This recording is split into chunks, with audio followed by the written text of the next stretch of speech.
মানে হাসি আসছে কি কারণে সেটা বলি। মানে উপদেষ্টারা একে একে বলছেন, সাবেক উপদেষ্টারা আর কি, ইউনূস সাহেবের যারা উপদেষ্টা দিলেন তারা একে একে বলছেন আমি 3-4 বার পদত্যাগ করতে চেয়েছিলাম। এখন সর্বশেষ কে বলছে?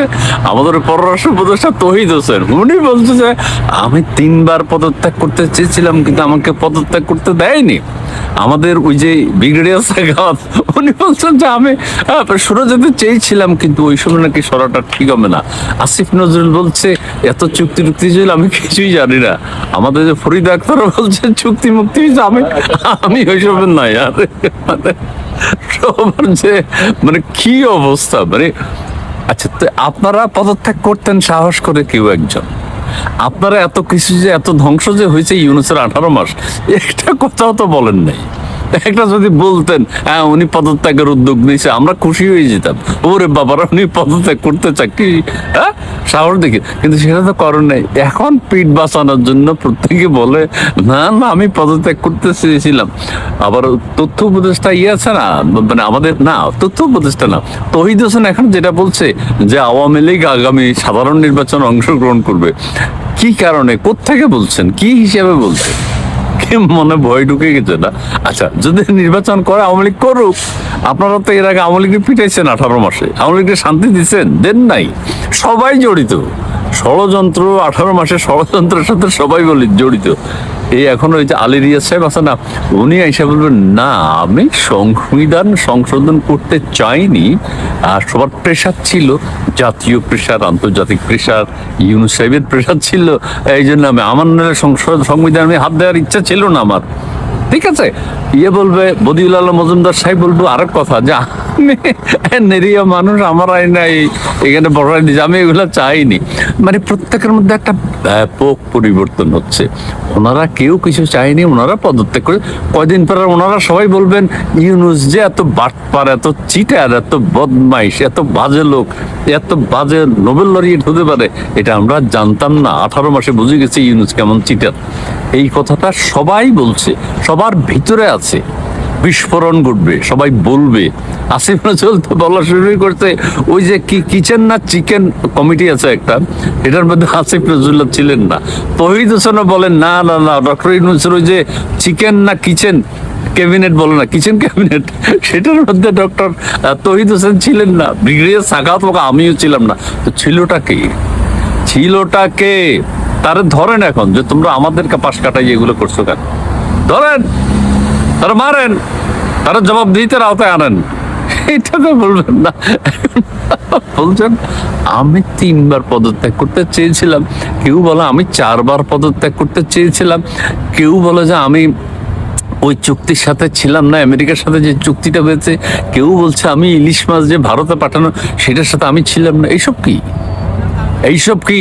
আপনারা তো গণতন্ত্র শিখিয়েছেন ব্রিগেডিয়ার সাখাওয়াত, তো 18 মাস কি করেছেন? আসিফ নজরুল জাতির শিক্ষা দিয়েছেন, 18 মাস কি করেছেন? সৈয়দা রেজওয়ানা হাসান 18 মাস কি করেছেন? পরিবেশ কোনটা রক্ষা করছেন 18 মাসে? ধ্বংস ছাড়া। আদিলুর রহমান কি করেছে? আরো যেসব উপদেষ্টা আছে, শিক্ষা উপদেষ্টা, অর্থ উপদেষ্টা, ওইসব কি করেছেন আপনারা? কিছু করেন? আপনারা কিছুতে ছিলেন না। তাহলে দেশে এত কিছু হয়েছে কিভাবে, ধ্বংস হয়েছে কিভাবে, দেশ এত পিছিয়ে গেছে কেন? সমস্ত কিছুর জন্য আপনারা দায়ী, আপনারা জড়িত সবকিছুর সাথে। এই সব কিছুর জন্য আপনাদেরকে জবাবদিহি করতে হবে, today or tomorrow, loud and clear দাঁড়ে। আসসালামু আলাইকুম রহমতুল্লাহি ওয়া বারাকাতুহু।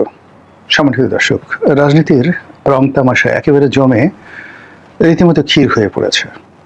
মানুষ ক্ষুধার যন্ত্রণায় কাতরাচ্ছে। লক্ষ লক্ষ প্রান্তিক খামারি যারা এবছর গরু বিক্রি করতে এসে কাঙ্ক্ষিত মূল্য পায়নি। দ্বিতীয়ত, মানুষ বিগত দিনগুলোতে যেভাবে গরু কুরবানি দিয়েছে এবং এই কুরবানির পেছনে যত অর্থ ব্যয় করেছে তার অর্ধেক অর্থ এবছর ব্যয় করেনি। অর্থাৎ অর্ধেক মানুষ গতবারের তুলনায় কুরবানি দিতে পারেনি। যারা গত বছর 1 লক্ষ টাকা দিয়ে গরু কিনেছেন তারা এবছর 50,000 টাকা দিয়ে ছাগল কিনেছেন বা ছোট বাচ্চা গরু কেনার চেষ্টা করেছেন। অনেকে কুরবানি দেননি। আমি যে এলাকায় থাকি, রাজধানীর সবচেয়ে ধনী আবাসিক এলাকাতে, গত বছর দেখেছি অর্ধেক গরু এবছর এখানে কুরবানি হয়নি। আমার একটি বাগান বাড়ি রয়েছে সাভারে, এবং আপনি তো জানেন যে সাভারের অরুণাপল্লী নামক যে জায়গাটি, ওটা জাহাঙ্গীরনগর বিশ্ববিদ্যালয়ের সব টিচাররা থাকেন এবং অধ্যাপক। বাইরে আমাদের মতো অল্প কিছু লোকজন আছেন যারা সাধারণ ধনী নয়, অতি ধনী।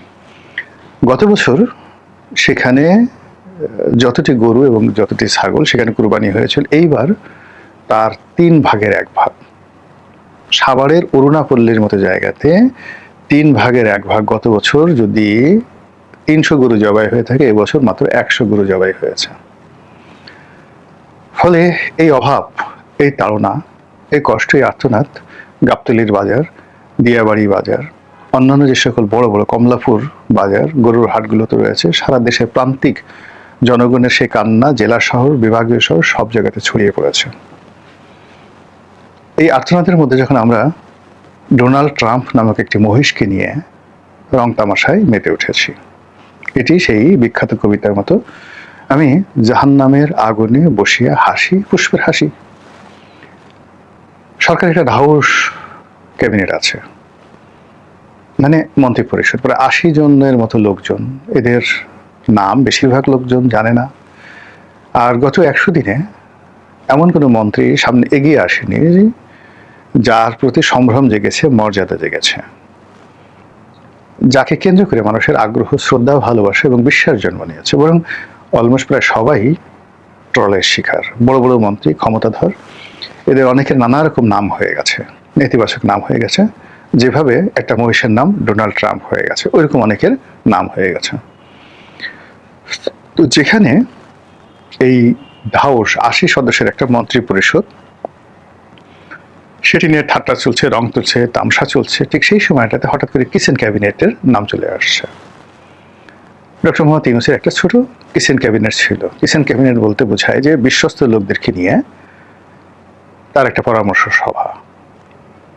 এখন সেই পরামর্শ সভা রান্নাঘরে বসে না, এখন সেই পরামর্শ সভা ডাইনিং টেবিলে বসে বা অন্য জায়গাতে বসে। কিন্তু এটাকে কেন কিচেন ক্যাবিনেট বলা হলো, উই ডোন্ট নো। কিন্তু আমরা রঙ্গপ্রিয় বাঙালি, মোটামুটি ডক্টর মোহাম্মদ ইউনূসের যে উপদেষ্টা পরিষদ ছিল, সেই উপদেষ্টা পরিষদ, বিশেষ সহকারী, মন্ত্রীর পদমর্যাদায় অনেক লোক, তার মধ্যে কারা কারা কিচেন ক্যাবিনেট ছিলেন তাদের একটা পোর্ট্রেট আমরা তৈরি করে ফেলেছি।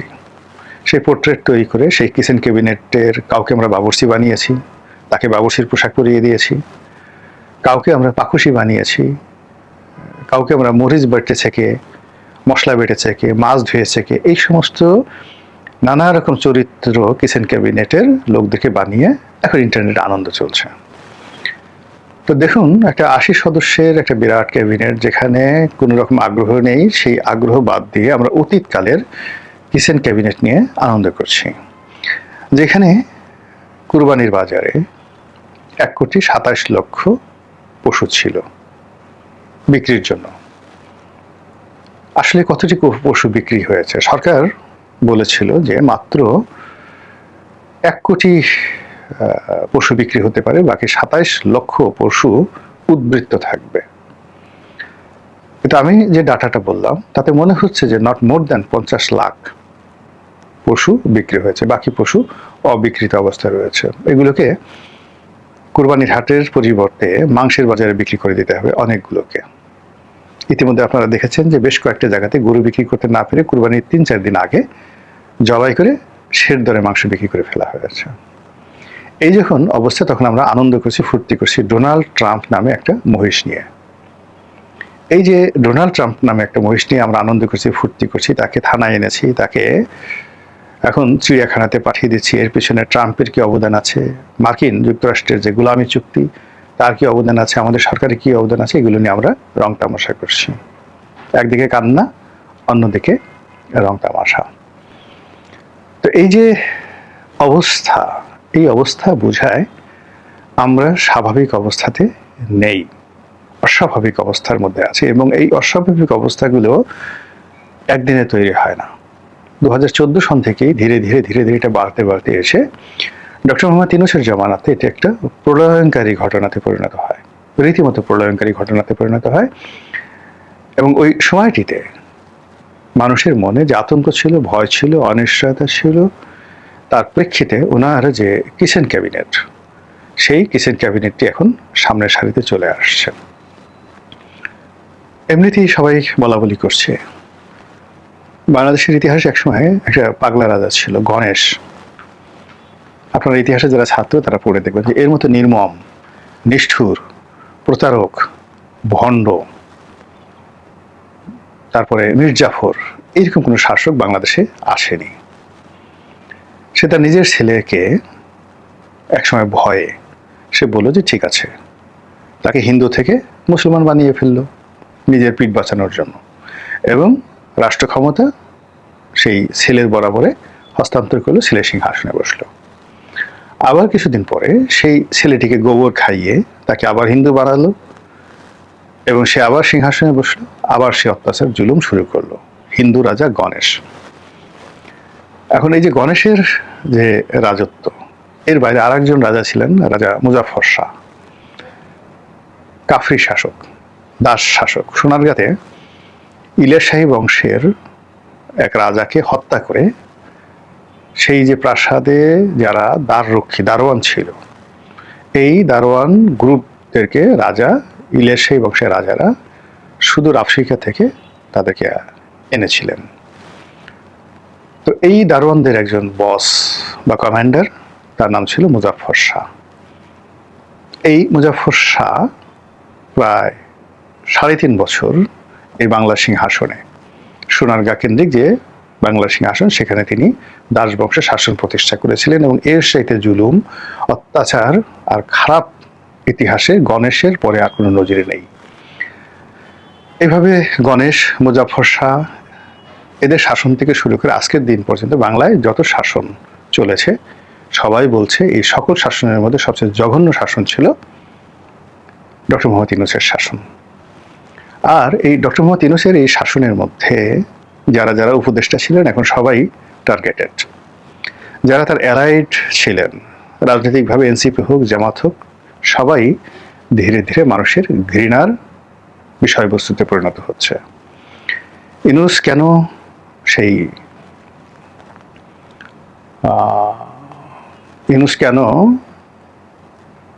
মার্কিন গোলামি চুক্তি করলো, ইউনূস কেন এটা করলো, ওইটা করলো, এই ঘটনার সাথে কারা কারা জড়িত, এগুলো নিয়ে যখন প্রবল গণরোষ বাড়ছে, ঠিক সেই সময়টিতে যেটা হচ্ছে, সবাই যার দায় দায়িত্ব এড়ানোর চেষ্টা করছে।